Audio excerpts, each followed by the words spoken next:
Welcome to the Make and Design Podcast. I'm your host, Carina Gardner. On this podcast, we're unraveling the everyday joys and dilemmas of design, making, and business.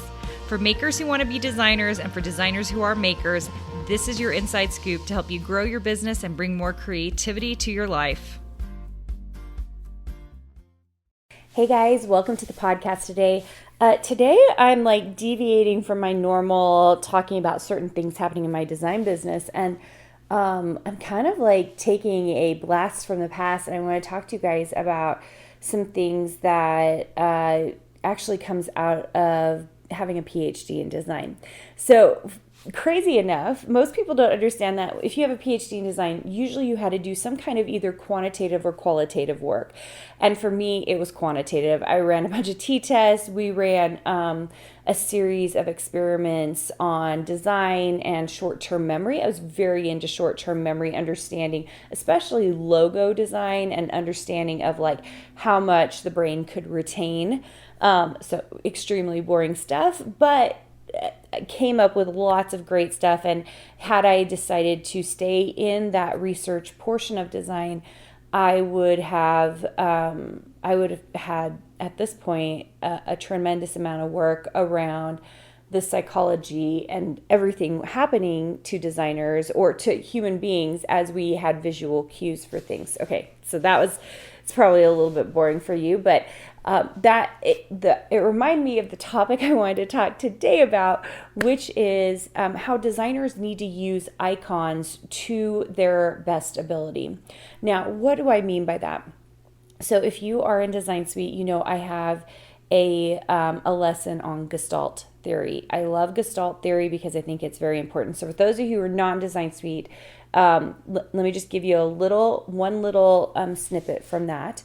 And that is that in Gestalt theory, we believe that closure happens because your brain will close things off that aren't necessarily already visually closed off. So that's how we can use very interesting things like, for example, an apple that's maybe drawn, you have a stroke line that draws all the way around, but then it doesn't actually close, it doesn't end. Or maybe you have a leaf that you see only one and a piece of that line, but it doesn't close, it doesn't end. We don't need the entire leaf closed off for us to understand it's a leaf. Our brain uses that closure to remind us of that it is what it is, because we want to figure out what those are. And if you are on my YouTube channel, you will see that Boo decided to join us for the rest of this video. So I'm gonna kick her out. If you're on the podcast, you might want to sneak over to see that kind of hilarious thing. That's my cat, Boo. We have two.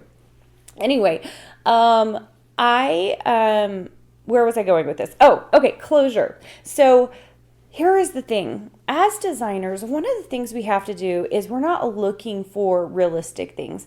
In the movie, The Girl with the Pearl Earring with Colin Firth and Scarlett Johansson, I wasn't going to bring this up, but one of the things he asks her when he says, look at those clouds, tell me what color they are. And she goes, white. He was like, look at them again. And he was like, that's not right. Look at them again. And she goes, yellow. So often when we're talking about realistic things, we are really digging into, what does real actually look like and trying to paint that into a canvas. In design, it's almost the opposite. What we are looking for are the iconic pieces of that icon, the things that will help make it identifiable. And we are going to figure out how to use that silhouette or those stroke lines so that it's very easy for the customer or the person visualizing it to understand exactly what it is. And usually it's abstract, right?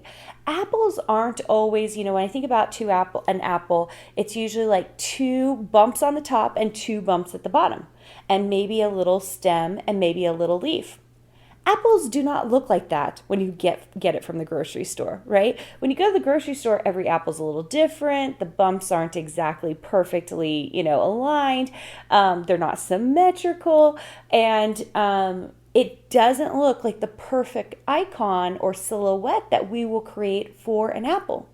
So why is that? Why is like the artist, the way we would build it as an artist, so different from how we would build it as a designer?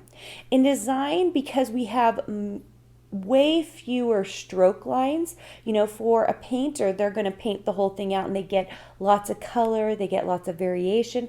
But as a designer, we usually are trying to minimalize the stroke lines.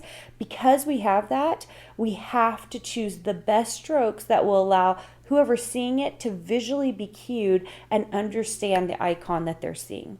And so I want to emphasize, as a designer, we get the ability to use less lines, but that means we also need to use those icons and silhouettes in a way that takes us to the next level, right?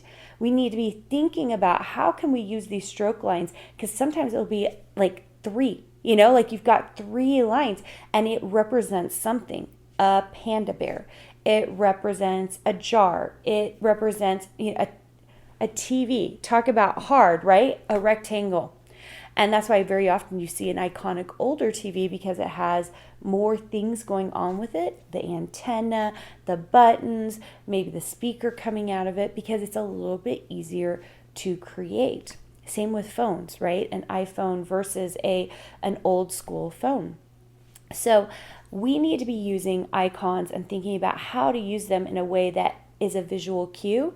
And we get less lines for it, but it also means we have to think smarter about how we're using those lines. All right, just a quick design lesson today. I hope you guys enjoyed that. I look forward to seeing you. Hope you are having a great holiday season, and I will talk to you soon. Hey, did you know that you can visit me at makeanddesign.com to learn more about this podcast and join my VIP group for weekly freebies? I can't wait to see you there.